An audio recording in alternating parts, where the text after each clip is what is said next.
សូមជម្រាបសួរប្រិយមិត្តទស្សនិកជនជាទីមេត្រីនៅពេលនេះខ្ញុំសូមធ្វើសេចក្តីរាយការណ៍ថ្មីបន្ថែមទៀតនៃសង្គ្រាមចូលដល់ថ្ងៃទី5ដែលថៃបានប្រកាសធ្វើសង្គ្រាមជាមួយខ្មែរហើយនៅព្រឹកនេះដែរគឺនៅក្នុងតំបន់ទិសគេហៅថាទិសឧត្តរមានជ័យឬក៏ថាអូស្មាច់តាមុននេះមានការផ្ទុះអាវុធប៉ុន្តែពេលព្រឹករហូតមកដល់ហើយទៅម៉ោង7ជាងផ្ទុះចាប់ដើមផ្ទុះហើយម៉ោង8 9ជាងនេះក៏ផ្ទុះខ្លាំងគឺថៃបានបាញ់ផ្លោមមកយើងមុនរហូតជារៀងរាល់ព្រឹកហើយមុនបាញ់នេះគឺថាយើងបាន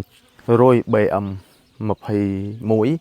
ទៅតាមបណ្ដាទិសសំខាន់ចូលទៅមូលដ្ឋានយោធាថៃប៉ុន្តែយើងអត់ទាន់បានដឹងនេះព្រោះតែប្រហែលជាប្រហែលជា7 8នាទីមុនទេហើយថៃបានមកឡងវិញភ្លាមនៅទិសតំបន់អស់នេះបាទនេះគឺថាជារួមអាចនិយាយថាផ្លោងដាក់គ្នាក៏ប៉ុន្តែថៃมันអាចឡើងមកចូលជើងកើតទេនេះគឺជាចំណុចមួយគួរឲ្យកត់សម្គាល់មានន័យថាទីតាំងនៅដដែលគ្រាន់តែថៃបំផ្លាញពាក្យថាថៃបំផ្លាញនៅប្រាសាទនៅស្អីៗទាំងអស់ហ្នឹងចង់បញ្ជាក់ច្បាស់ថាវាមិនមែនជារបស់ថៃទេបើទៅថៃគឺมันបំផ្លាញដូចខ្មែរយើងมันបំផ្លាញទប់រហូតទៅដល់គេបំផ្លាញបញ្ជាក់ឲ្យឃើញថារវាងម្ចាស់ដើមនិងអ្នកលួចគេវាខុសគ្នាហើយព្រឹកមិញនេះក៏យើងមានការរុយ BM នៅទិសប្រាសាទព្រះវិហារដែរទិសខាងកើតប្រាសាទព្រះវិហារគេមានការរុយដូចគ្នាខណៈពេលដែលថៃបានសកាត់ចាប់ផ្ដើមសកាត់បើកឆាកគឺនៅទិសអានសេះតែម្ដងនេះគឺជាអ្វីដែលខ្ញុំសូមរាយការណ៍ជូននៅថ្ងៃនេះតេតិនទៅនឹង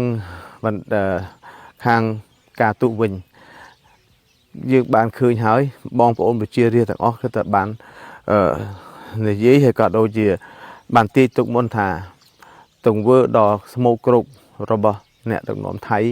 ក្នុងការបង្កសង្គ្រាមជាមួយកម្ពុជានេះទីបំផុតយប់មិញនេះគឺអនុទានដែលខ្ញុំហៅថានាយករដ្ឋមន្ត្រីអាចមកអាចទៅស៊ីអាចឥឡូវវាបានសុំទៅព្រះមហាក្សត្រដែលចូលចិត្តសង្គ្រាមរបបសង្គ្រាមនេះឲ្យរំលាយរដ្ឋសភាដើម្បីឈានទៅរកការបោះឆ្នោតក្នុងរយៈពេល45ថ្ងៃឬក៏60ថ្ងៃខាងមុខបើតាមអ្នកវិភាគខ្លះបាននិយាយថាការរំលាយសភានៅពេលនេះគឺជាការប្រគល់អំណាចដ៏ធំធេងបន្ថែមទៀតទៅឲ្យក្រមយោធាថៃឬក៏អំណាចធំធេងទៅលើស្ដេចដែលយើងបានដឹងហើយថាថៃគឺស្ដេចបញ្ជាទៅទ័ពហើយទ័ពត្រូវការស្ដេចដើម្បីធ្វើកិច្ចការទាំងអស់ហ្នឹងអញ្ចឹងជាហេតុធ្វើឲ្យរដ្ឋាភិបាលរបស់អនុទានដែលមានរយៈពេលខ្លីមកដល់ត្រឹមតែ3ខែនឹងត្រូវបោះឆ្នោតនោះគឺมันអាចនិយាយឆ្លងឆ្លើយអីជាមួយនឹងខាងសហរដ្ឋអាមេរិកកើតអញ្ចឹងមកដល់ពេលនេះការឆ្លងឆ្លើយផ្នែកការទូតមិនទាន់មានទេបើខណៈពេលដែលនាយករដ្ឋមន្ត្រីដែលថាមានអាយុតែ3ខែក៏បានលាលែងចេញពីតំណែងអញ្ចឹងជារួមត្រឡប់មកវិញនេះគឺថាកម្ពុជាអាចលេងបានដែលខ្ញុំបានបញ្ជាក់តាមម្សិលមិញនេះគឺជាការវាយសាហាវបំផុត3សាហាវជាងសង្គ្រាមលើកទី1គឺថាសង្គ្រាមលើកទី1កាលពីខែ7តែថាសាហាវនៅត្រង់ថាថៃបានប្រើប្រាស់យន្តហោះទំនើប F11 Gripen ក៏ដូចជាអាវុធធនធ្ងន់ដែលថាអស់លេងហើយខណៈពេលដែលកម្ពុជាមានត្រឹមតែអាវុធកញ្ចេះកញ្ចាស់សល់ពីសម័យសង្គ្រាមនិងមានការទិញបន្ថែមពីបរទេសមួយចំនួននោះនេះគឺជាចំណុចមួយអញ្ចឹងគ្រាន់តែក្នុងការបោះឆ្នោតមិនដល់ប្រហែលឆ្នាំផងនាយករដ្ឋមន្ត្រីថៃបានធ្លាក់អស់3 4ហើយសរុបមកវិញថាប្រទេសថៃមួយឲ្យតែអ្នកដឹកនាំណាមានកម្រិតអាក្រក់ប៉ុនប៉ងធ្វើបាបខ្មែរឬក៏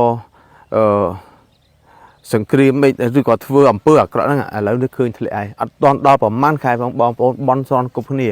ក្រោយពីបាញ់ប្រាសាទព្រះវិហារហើយបាញ់កំទេចប្រាសាទតាកបីហើយគឺថាយើងបានឃើញហើយថ្ងៃនេះនាយករដ្ឋមន្ត្រីថៃធ្លាក់បើតាមអ្នកវិភាគផ្សេងទៀតគេថាអាចនឹងមានបន្តទៅទៀតបើសិនជាចេះតែរំលោភបំពាននេះគឺតាមអ្វីដែលពលរដ្ឋលើកឡើងនៅក្នុងបណ្ដាញសង្គមប៉ុន្តែជាក់ស្ដែងនៅពេលនេះស្ដេចមានអំណាចកាន់តែមូលនៅក្នុងការដឹកនាំបញ្ជាកងទ័ពធ្វើសង្គ្រាមលើខ្មែរ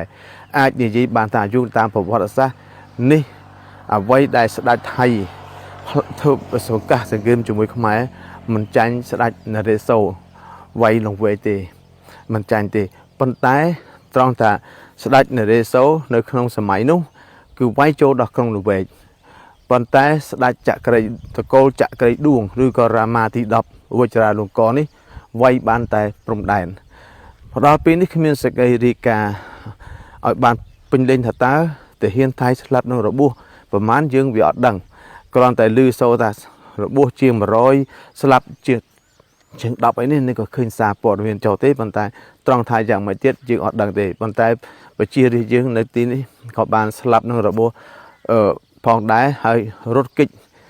ក្រំទៅរកកន្លែងសុវត្ថិភាពអញ្ចឹងខ្ញុំសូមបញ្ចប់ធ្វើសេចក្តីរាយការណ៍ប៉ុណ្ណេះដោយបញ្ជាក់ថាការជជែកគ្នាខាងផ្លូវការទូតណាមួយមិនទាន់ត្រូវបានធ្វើឡើងទេគណៈដែលភាគីទាំងពីរបន្តវាយគ្នាតាមព្រំដែនហើយទិសខាងប្រទីមានជ័យខាងភូមិព្រៃច័ន្ទនិងភូមិជោគជ័យក៏ថៃវាយសន្តិកខ្លះដែរមុននេះហើយតាមមើលទៅបាទបទពិសោធន៍គឺកម្ពុជាចាំតឲ្យមុនចាំសង្គ្រប់នៅពេលក្រោយដូចយើងវាយនៅបឹងតកួនអញ្ចឹងខ្ញុំសូមបញ្ចប់ទូសេចក្តីរាយការណ៍ព្រឹកនេះមួយសិនហើយមានយើងខ្ញុំនឹងធ្វើជាបន្តទៀតឲ្យជាថ្មីម្ដងទៀតខ្ញុំនៅតែសូមគោរពអរគុណដល់សប្បុរសជនទាំងអស់ដែលបានបេះពីមាត់ពីកចែកចម្លែកក្រុមការងារខ្ញុំក៏បានមានឱកាសធ្វើកិច្ចការទាំងអស់នេះក៏ដោយសារមានការគាំទ្រពីប្រជាពលរដ្ឋយើងទាំងអស់ខ្ញុំសូមកត់សរសើរហើយខ្ញុំសូមប្រឹងប្រែងយកព័ត៌មានតទៀតដើម្បីប្រជារាស្ត្ររបស់យើងលោកបានឃើញសូមអរគុណ